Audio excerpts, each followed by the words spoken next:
Assalamualaikum warahmatullahi taala wabarakatuh dan salam sejahtera.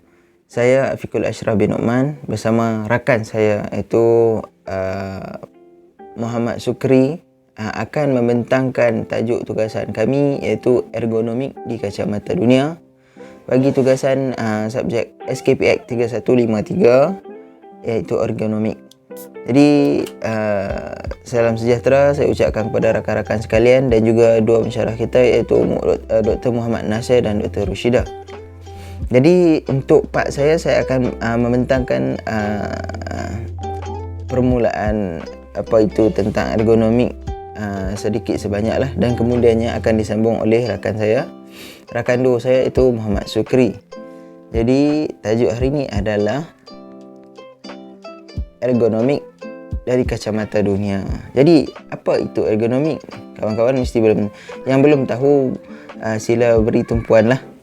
Jadi mungkin ada yang dah dapat tahu sebab kebanyakan rakan-rakan kita telah pun bekerja dan ergonomik ini telah pun dilaksanakan di Malaysia, konsep ni beberapa tahun yang lepas lah. Jadi apa itu ergonomik? Okey.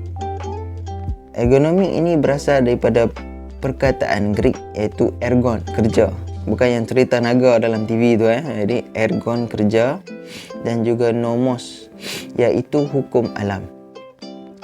Diperkenalkan oleh seorang Polish scholar, Wojciech Jastrzerbowski pada tahun 1857, tersebar luas kepada umum pada tahun 1997 apabila dia punya tulisan tu diterjemahkan kepada English. Alright. Itu dia. Jadi orang mula tahu. Dan konsep ni orang tahu kata bagus sebab dia membantu terutamanya mereka yang bekerja. Jadi kita ke slide yang seterusnya. Apa maksud ergonomik di tempat kerja? Yang tadi kata kerja hukum alam kan. Okey. Satu keadaan tempat kerja yang direka bentuk supaya mengurangkan kadar risiko kecederaan kepada pekerja, memastikan persekitaran tempat kerja selesa dan teratur. Maksudnya ergonomik ni berfokuskan kepada pekerja tu sendiri. Dia nak selesa kerja ke, nak selamat kerja ke, inilah konsep ergonomik. Jadi dia juga meningkatkan tahap performa pada pekerja. Bila kita seorang pekerja tu bekerja dalam keadaan yang elok, yang selamat, yang selesa, of course dia punya perform kerja dia akan meningkat.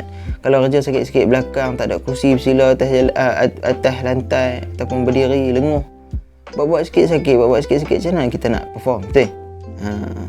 Jadi saya buat video ni pun saya bertimbang rasa terhadap ergonomi, duduk di atas kursi yang selesa dan juga dengan menggunakan meja lah. Jadi slide ketiga adalah 3 faktor ergonomik. Apa faktor ergonomik? Ada 3 iaitu kognitif, fizikal dan juga organisasi. 3 faktor ni bermain peranan dalam ergonomik lah. Jadi faktor yang pertama adalah fizikal. Dari segi fizikal, persekitaran tempat kerja yang selesa, of course lah. Janganlah ada bau busuk, lalat, panas, benda-benda yang berbahaya keliling, buat kerja tak simpan, macam tu lah. Tiada sebarang gangguan seperti bunyi, bising atau cahaya yang terlalu terang. Contoh, kita kerja betul-betul depan cermin, mata tu tengah hari terik pula, matahari suluh mata, silau apa pun tak nampak, tak kenal lah macam tu. Lepas tu, dan kerusi meja yang bersesuaian dan menjaga mekanik badan. Okey, kalau meja yang terlalu rendah tapi kerusi yang tinggi pula, kita terpaksa membongkok. Kalau bongkok, kita menyebabkan denguh dan cengang pada tulang belakang, tidak bagus ya. Ataupun di sebaliknya. Jadi saya kalau tak silap dekat IKEA kot, dia ada satu tempat makan tu, dia ajak makan berdiri. Dia bagi meja saja, kita makan berdiri. Konsep dia supaya kita tak duduk lama kat situ, saya rasa. Tapi kalau yang jenis berkeras nak duduk lama akan mengundang kepada sakit belakang. Jadi apa yang mereka cuba sampaikan tu mungkin berkesan tapi tidak kena pada ergonomi. Dan pekerja terhindar daripada sebarang bahaya. Kalau kerja tu berbahaya, contohlah kita kerja bahagian wiring, tapi kita tak pakai PPE, kita tak pakai goggle, kita tak pakai helmet, glove pun kita tak pakai, itu tidak ergonomik lah. Tapi kerja tu kita tak kata memang bahaya, nak buat macam mana.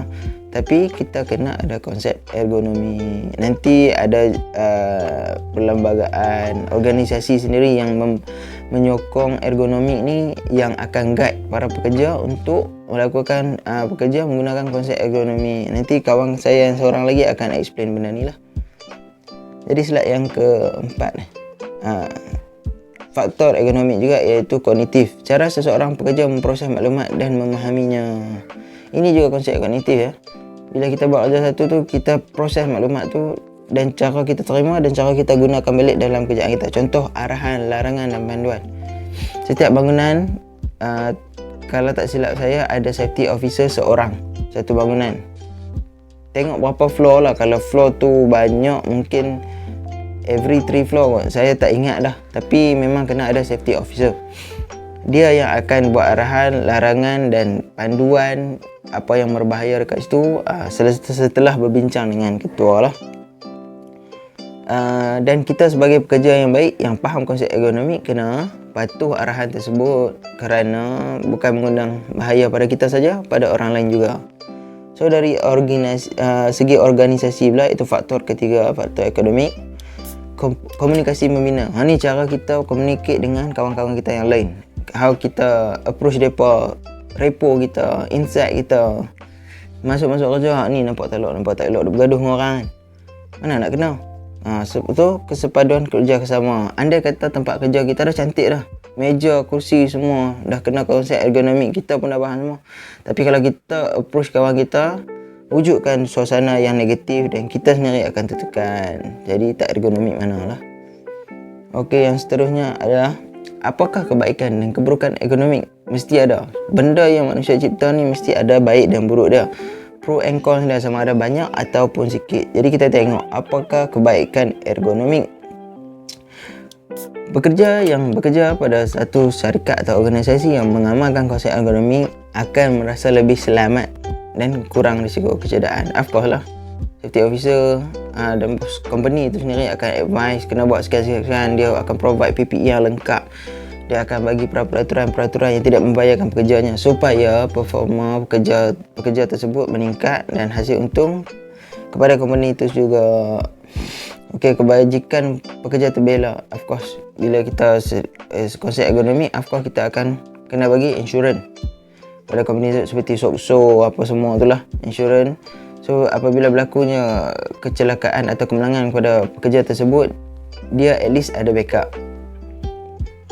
Jadi produk kerja bertambah, pekerjaan selesa, kursi cantik, meja elok, rasa selesa untuk bekerja, rasa tenang dan selamat. Of course, performa pekerja akan meningkat. Kita rasa kita selamat, terjamin kerja di company tersebut. Dan kedua adalah suasana persekitaran di antara pekerja lebih harmoni. Ni yang tadi ni, faktor ketiga itu organisasi, faktor ergonomik. Repo, socialize kita dengan pekerja dekat company atau sebuah organisasi itu perlulah bagus. Kalau tidak, kita yang akan rasa tidak selesa untuk bekerja lah. Urusan pekerjaan lebih teratur. Jadi semua dah lengkap, semua dah ikut peraturan. Kita hanya datang bekerja sahaja. Jadi pekerjaan kita akan jadi lebih lancar dan selesa lah. Dan yang last sekali adalah keburukan ergonomi. Apa keburukannya? Pekerja mungkin mengalami tidak selesa dan santai. Okey, mungkin orang tak faham, sebab kalau ergonomi ni memang nampak positif ya, tak mungkin ada yang keburukan. Tapi kita kena tahu satu benda. Saya bagi contoh, bila kita duduk dekat meja, kita pakai kursi bangku stand atau kursi yang sandal tu kan. Ni adalah ergonomik. Contoh saya bagi kursi yang stand dulu. Kursi yang stand ni, bila tujuan dia, kita tak letak penyandar belakang tu. Kursi stool tinggi tu, kita tak letak penyandar belakang supaya pekerja tidak membongkok atau menyandar ke belakang. Sebaliknya, dia akan memaksa pekerja tersebut untuk berdiri tegak. Okey, kalau dia bongkok, dia rasa tak selesa. Tapi keburukannya, apabila berdiri tegak terlalu lama, akan menyebabkan lenguh belakang juga. So ini adalah faktor-faktor yang buruk lah mengenai ergonomik. Ada sedikit sebanyak lagi, nanti saya akan tunjuk dalam video Dan sebelum itu dengar penjelasan daripada kawan saya, ergonomik daripada kacamata dunia. Okey, terus ke seri pentas utama. Silakan. Terima kasih buat rakan duo saya, Afiqul Ashraf Noman. Sekarang saya, Muhammad Syukri bin Fauzi, akan meneruskan pembentangan tajuk bagi duo kami, iaitu ergonomik di mata dunia. Baik, dalam bab ini kami akan menunjukkan beberapa pandangan-pandangan daripada organisasi dunia, organisasi antarabangsa iaitu dan juga organisasi tempatan serta kajian-kajian yang dilakukan oleh individu.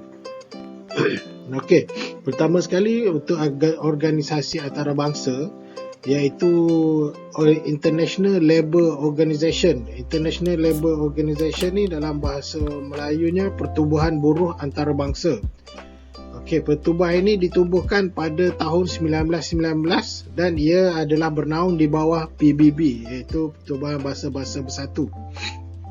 Okey, menurut International Labour Organization, ergonomi ialah sains biologi manusia yang berhubung dengan sains kejuruteraan di antara pekerja dan persekitaran kerjanya. Dengan wujudnya hubungan ini, kesejahteraan motivasi pekerja dapat dicapai berdasarkan kepada peningkatan kepuasan kerja, motivasi atau semangat bekerja dan pengurangan tahap tekanan atau gangguan emosi.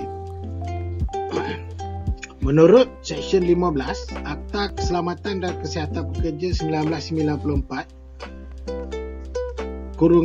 Akta 514-1 menetapkan tugas am bagi majikan ialah menyediakan tempat kerja yang selamat dan sihat serta menjamin kesihatan pekerja.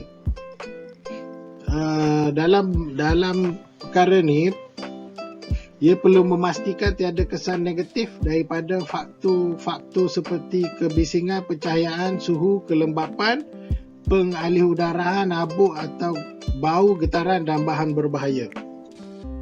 Seterusnya, pandangan institusi tempatan, pandangan organisasi tempatan terhadap ergonomi.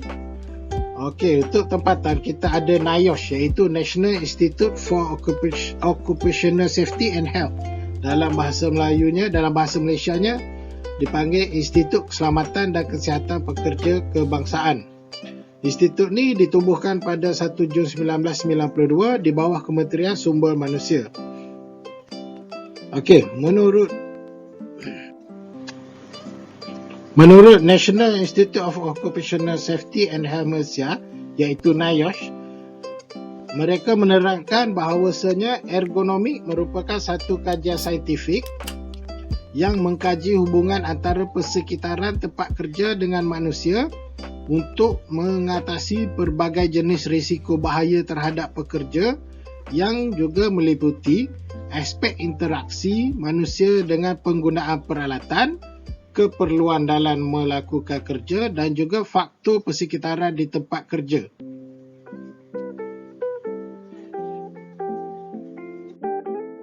Seterusnya, kita akan lihat pandangan-pandangan individu dan kajian-kajian lepas berkenaan ergonomik. Okey, kajian pertama ni kita tengok kajian daripada Shahnawaz Hosham. Shahnawaz Hosham menyatakan walaupun istilah ergonomik telah digunakan semenjak tahun 1940, tetapi ia merupakan agak baru di kalangan masyarakat Malaysia dan negara-negara membangun yang lain, dan kebanyakan daripada mereka tidak menyedari sumbangan ergonomik terhadap kesejahteraan negara dan pembangunan ekonomi.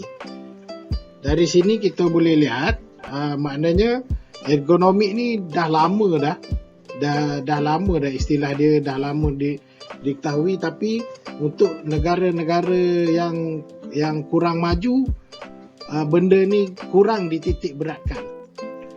Dalam kajian Chaponis dan Alphonse, ia mendefinisikan bahawa ergonomik sebagai satu kajian sains yang merangkumi penggunaan maklumat mengenai kelakuan, had dan kemampuan manusia serta ciri-ciri lain untuk mereka bentuk sistem mesin, alatan, tugas, persekitaran dan ruang kerja supaya produktif, selamat dan efektif untuk penggunaan manusia. Ia bertujuan untuk memastikan agar persekitaran tempat kerja, peralatan dan prosedur kerja yang digunakan boleh disesuaikan dengan tubuh manusia.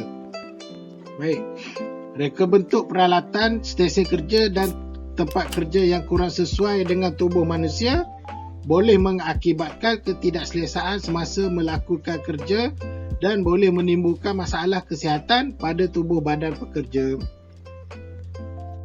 Seterusnya, kita boleh lihat kajian Diary Bill and Kevin Costello yang menyatakan perkara yang sama je, lebih kurang sama je dengan Stefanis ni, iaitu pelaksanaan amalan ergonomik memerlukan komitmen yang tinggi dari segi modal, usaha serta pemantauan dan kesukaran untuk diuruskan oleh sesebuah organisasi yang mungkin menyebabkan pelaksanaannya berlaku agak perlahan.